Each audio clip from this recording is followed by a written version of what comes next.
Now let's begin our discussion about Homer's Iliad. The Iliad begins in media res.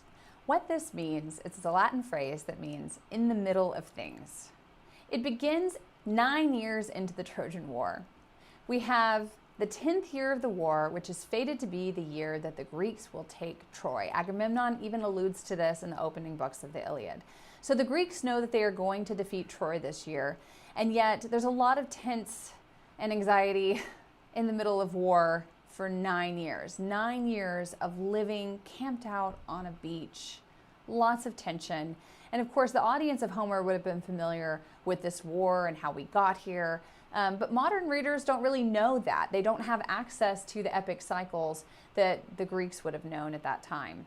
The epic cycles are a series of different epics about the Trojan War, and most of them have actually been lost from antiquity. We have summaries about them, we know how long they were, we know what they were, and we know the stories that are within them, but we don't actually have the epics themselves.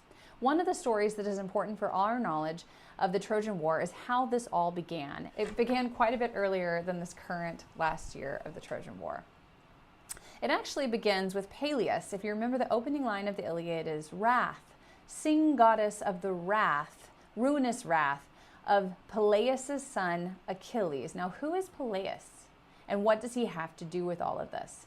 Peleus was a mortal man who was set to wed Thetis.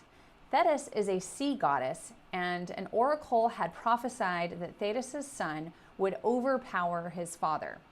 Now, while Thetis was being pursued by both Poseidon and Zeus, two of the gods we'll talk about more at length later, these two powerful gods realized they could not actually marry Thetis on the off chance that their child would fulfill the prophecy and overthrow his father. So they destined Thetis to marry Peleus, and there was a wedding in which all the gods attended this wedding between Thetis and Peleus. This is actually where they also gifted the immortal horses to Peleus that we will see later on in the Iliad that Achilles has a conversation with.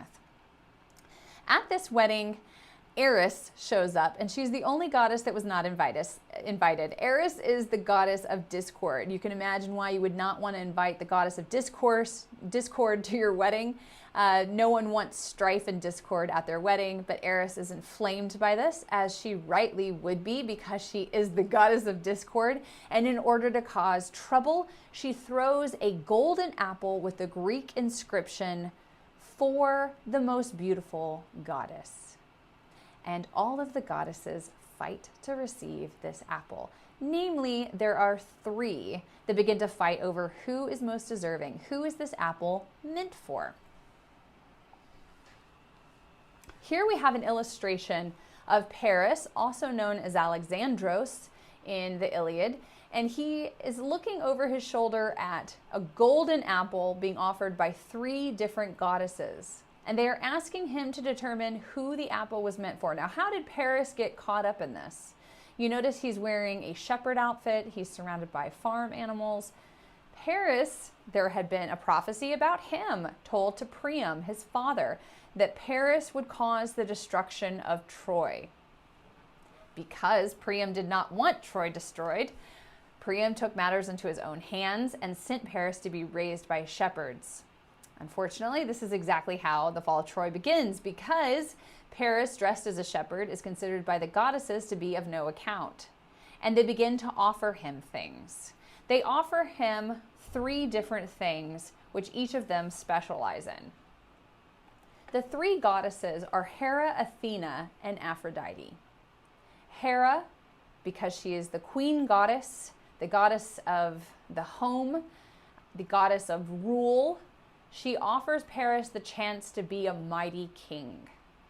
Athena, as the goddess of wisdom and warfare, offers Paris the chance to be the most skilled of all warriors, as well as the wisest of all warriors. And Aphrodite, as the goddess of love, offers Paris the most beautiful woman in the world for his wife. Of course, you can imagine how this backfires. The most beautiful woman in the world is Helen, and she is married to Menelaus of Sparta. Paris, being a young man, chooses Aphrodite's gift. He gives the apple to Aphrodite as the most beautiful goddess, which infuriates Hera and Athena, who rise up against him. So throughout the Iliad, you will see Hera and Athena on the side of the Greeks and Aphrodite on the side of the Trojans. She is constantly intervening on their behalf, and thus there is a war between the gods that parallels the war between the mortals. Paris goes over to Sparta, is actually a guest, and we will look at this more in the Odyssey, but is a guest of Menelaus in his home, and then kidnaps and takes off with Helen. Whether or not she was willing is constantly left ambiguous throughout the Iliad. There's clues both ways, so we can read her constantly trying to decide if she wanted to go with Paris, if she didn't want to go with Paris. We don't really know. But the war begins. Menelaus gathers up all the Greeks together and brings them over to Troy to fight back for Helen. And you'll notice the phrase constantly, Helen and all her possessions, meaning that Paris actually took all of her dowry. He took what belonged to her that she had given Menelaus as her wife. And these things are gathered up together. This is part of the dishonor, is the loss of Helen and her possessions. So who was Homer? Thomas de Quincey wrote this famous line, "Some say there never was such a person as Homer." No such person as Homer, on the contrary, say others, there were scores. Hence we have the Homeric question. Was there a Homer or not a Homer? Well, there is no biographical evidence of a person named Homer. We do have a history of myths about the possibility of a Homer. There's evidence of a blind poet at Chios who could have been Homer. In the Odyssey, we will see a blind bard actually singing the songs of the fall of Troy. Many people have taken this to be Homer inserting himself into his poem, and hence we get the idea that perhaps Homer was blind. Also, the blind poet at Chios corroborates that story. Homer's poem supposedly was sung over 3 days at 3-day festivals. Both the Iliad and the Odyssey can be timed out this way.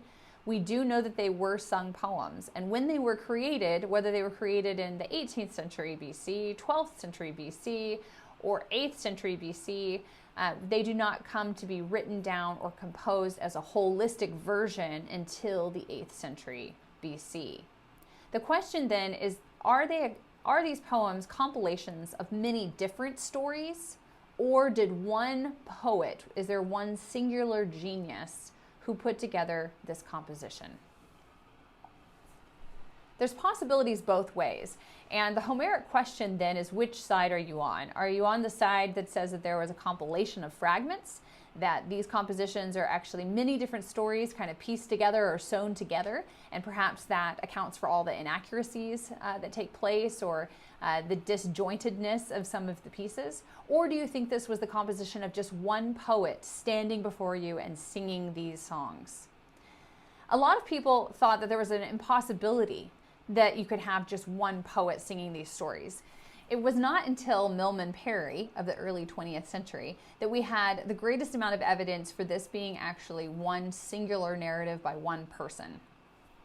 The evidence comes because Parry noticed all of the different epithets and repetitions were actually mnemonic aids to help the poet memorize and be able to sing this all by himself, rather than several different poets sung this and then later we transcribed it together. If there was someone who was transcribing the words of the singer, there was still a singer who was in charge of the composition. And these epithets, these mnemonic aids, were showing us that there was just one singular person.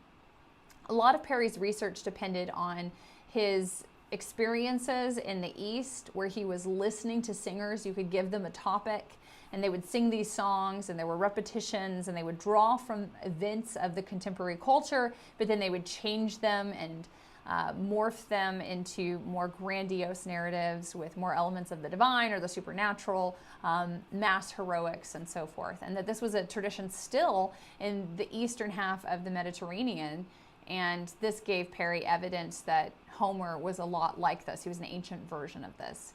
There's also evidence that can be drawn from Ireland, and Adam Nicholson points this out in Why Homer Matters, that you have these Irish folk singers who sing poems that were passed down generation after generation. And these poems are 17,000 words long, Some of them are just as long as whole books of the Iliad and the Odyssey. And these poets were asked over decades to re-sing these songs for recordings. And then the recordings were matched and they were almost verbatim. There was hardly a word out of place.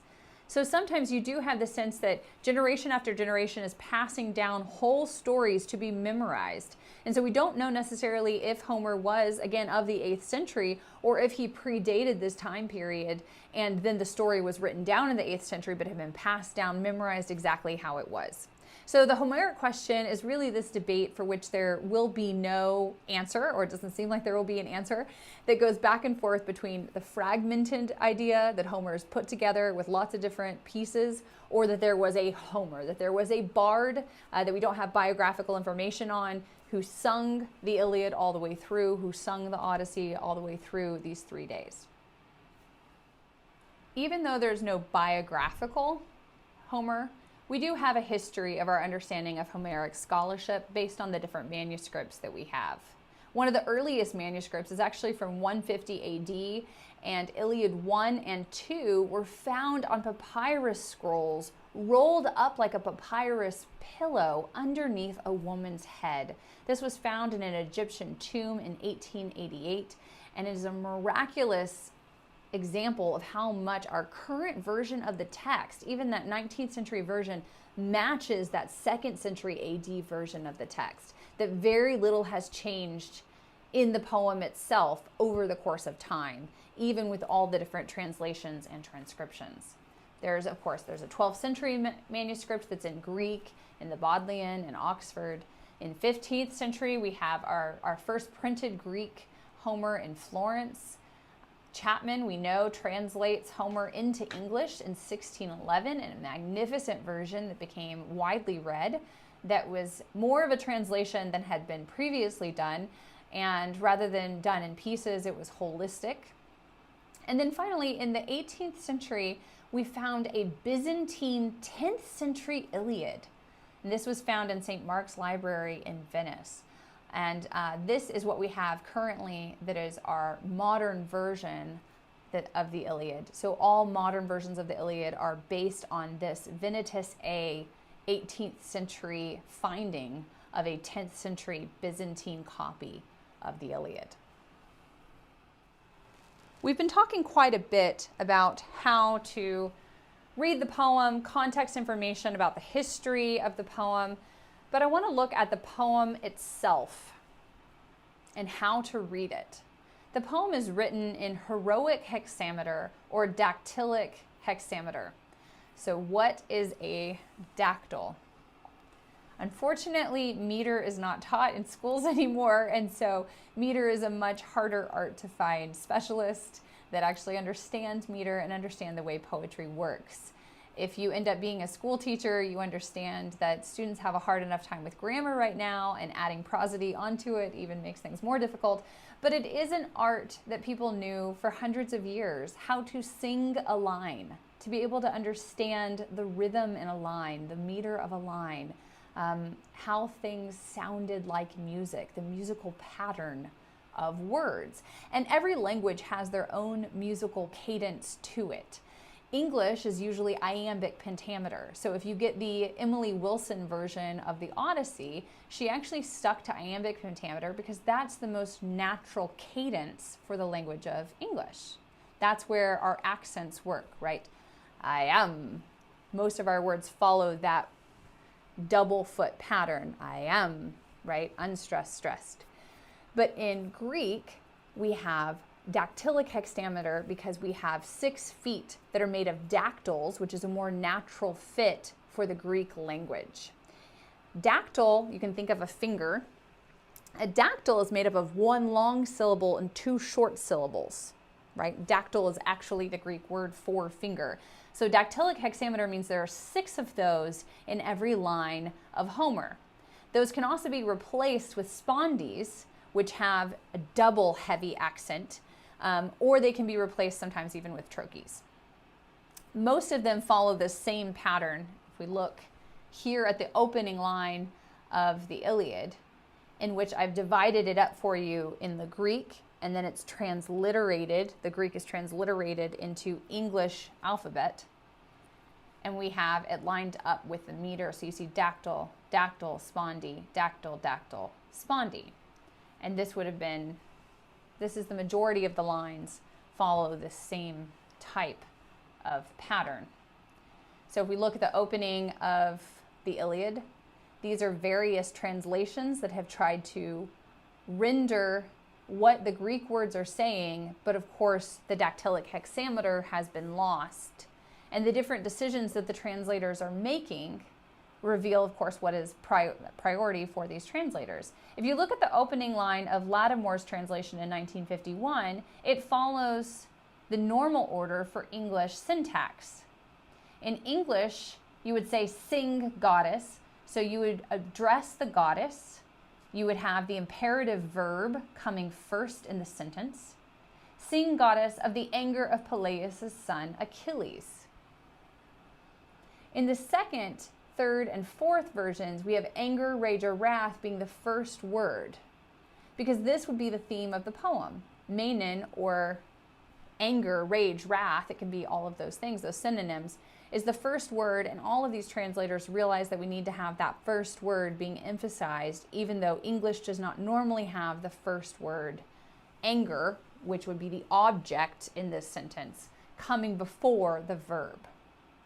So it sounds a little awkward, but it emphasizes what is the importance in the poem. Anger, be now your song. So it's it sounds a little bit like Yoda putting the object before the verb. Rage, goddess, sing the rage. Wrath, sing goddess of the ruinous wrath of Peleus' son Achilles. I think when reading these poems, we do have to realize that we are reading them in translation and that there are going to be losses between our understanding of the Greek, especially the rhythm or the song.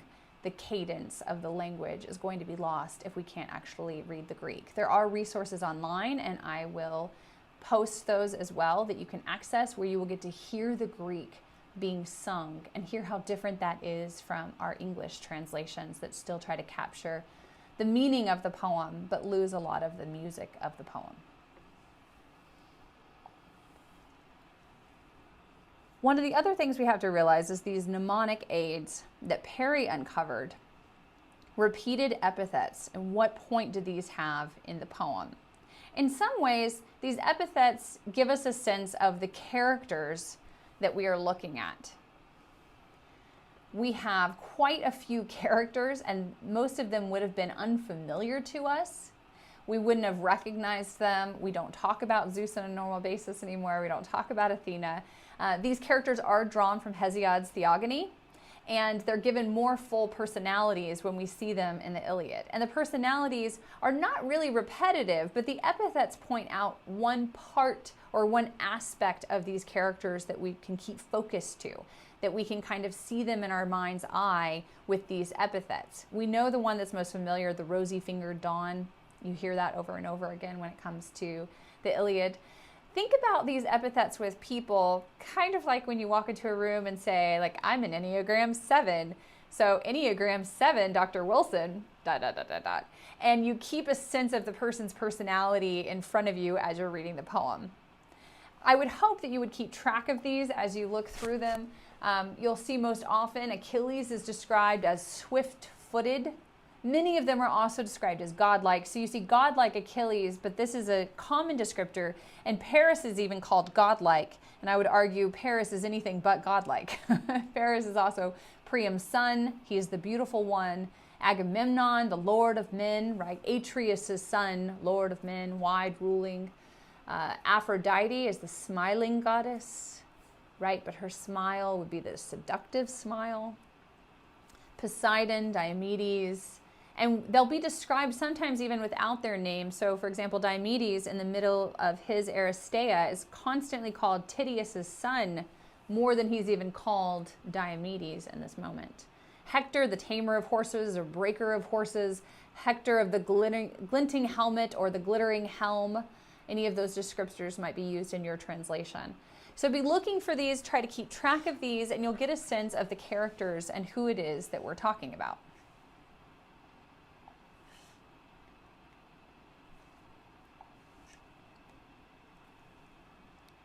One of the other aspects of the poem that we don't really have in contemporary literature is called overdetermination or the divine involvement. And we will unpack a little bit more about what it means for the gods to be involved in these stories. What is overdetermination? Overdetermination is when you have a character who is acting in a way that seems perfectly rational for the reader.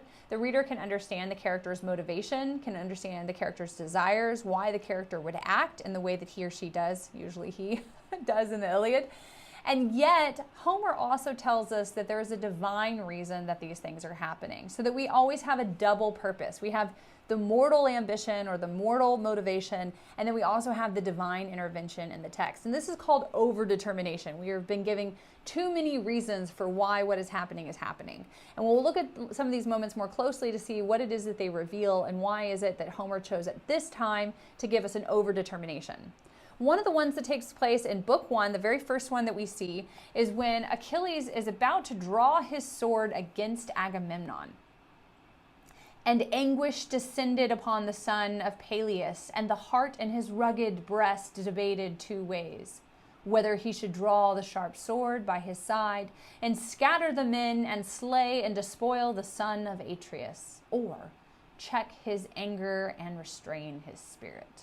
While he churned these things through his heart and as his mind, as he was drawing from its sheath his great sword, Athena came to him, grabbed the son of Peleus' tawny hair, and we see her intervention stopping him from actually drawing his sword. We already saw that he was checking his anger and considering just restraining himself so that he wouldn't scatter all the men, so that he wouldn't kill his lord. And yet now we also have Athena came down and stopped him from doing this. There's no real reason. The action actually could be described without Athena's intervention here. We don't need her to show that she was interacting with the son of Peleus at this moment. So this would be a moment of overdetermination. Athena is not necessary, so what is she doing here? And why is it that we want to see her involvement in this action? What happens to the moment if we read it with a transcendent addition, rather than just the motivation of Achilles himself? Finally, we need to read the poem with an understanding of cycle or circle. I did mention that Thetis was being fought over by Zeus and Poseidon, so we have the two vying males over a female, and we will see this over and over again in the text. Menelaus versus Paris, Achilles versus Agamemnon. Phoenix, even when he approaches Achilles, talks about a similar kind of fight over a concubine between himself and his father. The wrath of Achilles takes on several different forms. We'll watch it in the beginning. The wrath is against Agamemnon. Later, he'll have the wrath against Hector. Duels, this is something that would have been common in the Greek culture, that one member would fight against another member of the opposing force, and that whoever was victorious in that singular combat would be the one that would be victorious overall. Sometimes the duels take place on a smaller scale, so you'll have Glaucus and Diomedes fighting. They're not fighting in representation of the whole battle, but they are fighting just the two of them. And you would have had these duels happening all over the fight, all over the battleground. And you'll see this quite a bit. Agamemnon wanting to go home. In book 2, of course, he's testing his men. Do they want to go home or do they want to rally and fight? But in book 9 and 14, he really is losing faith that the 10th year will be the year that they are victorious. And finally, the Aristeia, which we will go over in a little bit more depth later. But these Aristeias are the extended scenes of glory, and we will see Diomedes has an Aristeia, Agamemnon's Aristeia, Patroclus' Aristeia, Hector's Aristeia, and finally Achilles' Aristeia.